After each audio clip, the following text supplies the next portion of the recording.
Predhodnik. Nihče od nas, ki uporabljamo te pravice, ne govori o tem, da tega ne bi plačeval. Vsi bi plačevali in vsi vemo, da je to potrebno zaščititi, ampak na takšen način, da bo to prvič pregledno, da bomo vsi vedeli, kdo pije in kdo plača in koliko plača. Zato pač pozivamo vodstvo SAZAS-a, naj se še enkrat usede za pogajalsko mizo in igra z odprtimi kartami in ne pod mizo, tako kot so počeli do sedaj. Hkrati pa želimo, da so to pogajanja z evropsko primerljivimi izhodišči. Recimo za povprečen bar do 50 kvadratnih metrov. Italija plačuje 3,45 evra, Nemčija 11,50, Avstrija 26, Slovenija pa 33,19. Ne vem, če ima to smisel sploh komentirati. Mislim pa, da v nasprotnem primeru, če ne moramo se pogovoriti, urediti zadeve, naj pa država vstopi in gre v prestrukturiranje SAZAS-a iz glasbenega Lions kluba v neko agencijo javnega značaja s transparentnim delovanjem. Hvala. Da bo najprej potrebno spremeniti zakonodajo. Ta zakonodaja daje možnost SAZAS-u in kdorkoli se bo pojavljal še v taki obliki, takšna kot je, da v bistvu samovoljno določa tarife, tako kot se mu zdi prav. Ukrepi, jaz sem že prej povedal, da mi nismo proti temu, da naredimo takoj mrk, ampak če bo seveda to pomenilo preživetje, uporaba zaščitenih avtorskih del, uporaba preživetje določenim radijskim in televizijskim postajam, ki niso odvisne od tega, bodo pač enostavno se poslužile nezaščitenih del oziroma teh, ki so na trgu proste, avtorske, oziroma jih bodo dali sami narediti za tiste programske vsebine, kjer je pač glasba nujno potrebna. Najhujši ukrep bo pa seveda to, da bodo slovenski avtorji in izvajalci izgubili medijski prostor. Ker enostavno to bo poudarec za slovensko glasbo in na to smo SAZAS že opozarjali, da naj ne delajo tega na tak način, ampak da se nekako primerljivo evropskim trgom obnašajo tudi pri nas, kajti mi smo ena Slovenija, ki je za en dober München, in enostavno razmere na trgu so pri nas drugačne, kot so v Evropi. Tudi to je treba upoštevati.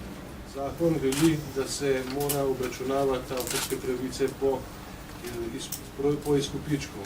SAZAS pa je izvedel pravilnik, pri katerem je upošteval drugi del zakona, v katerem piše drugi del tega člena zakona, pri katerem piše, da se lahko izračun, če ni mogoče ugotoviti izkupička, izvede tudi na osnovi honorarjev.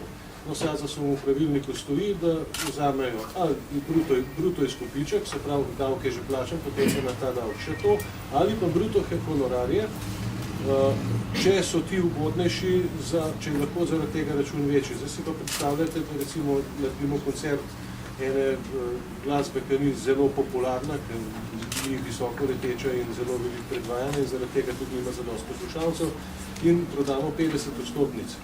Izkupičko od 50 vstopnic je približen 600 evrov, honorar za profesionalne izvajalce je 2000 evrov in potem moramo plačati še 200 evrov prispevka za SAZAS in se na ta način lahko potapnemo. Tako da se sedanjemu vodstvu SAZAS-a v imenu kulturnih domov po Sloveniji najlepše zahvaljujem za ubijanje njihove lastne substance, ker potem avtorji slovenske glasbe in tudi tuje na ta način dolgoročno ne bodo nikoli več videli svojega denarja, ker bodo te prireditve enostavno zamrle.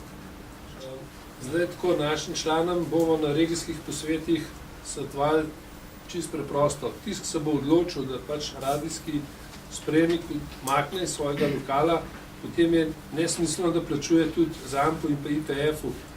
In seveda, tudi ne vem, zakaj bi plačal RTV-ju. Se zabrav, da bo dejansko pol pri šparu, če iz teh dodatkov vidite 30 evrov plus vse stale dodatke, to je 50, 60 ali celo 70 evrov na mesec, krat 12 mesecev, zabrav, da je en tak lahko 800 evrov do 1000 evrov prihrani in če se bo odločil, da bo izklopil radijske aparate, potem je pameten, da v sklop in odpove pogodbo vsem. Seveda, mi smo za to, da se jemlje uporaba zaščitenih avtorskih del. To je prvenstveno. Ne kar tako počez, na nek procent od nekega prometa. In seveda, tle so predstavniki SAZAS, tam vidim, da dvigujejo roko. Jaz izhajam zdaj iz tega, kar je televizija Primorka dobila, ker točno v pogodbi piše 2% od prometa in še konkretno od uporabe iztrženih čistitk in tako naprej, pa 10%. Zdaj, če to je prav, potem mislim, da to ni prav. Ne? Še enkrat, smo za plačevanje nadomestil za uporabo avtorskih pravic. Počrtam, za uporabo zaščitenih avtorskih pravic. Ne pa kar tako. Koliko glasbe predvajaš, toliko, koliko si zaslužil, toliko. Po procentu. Ne gre tako. Nikjer v svetu ni tako.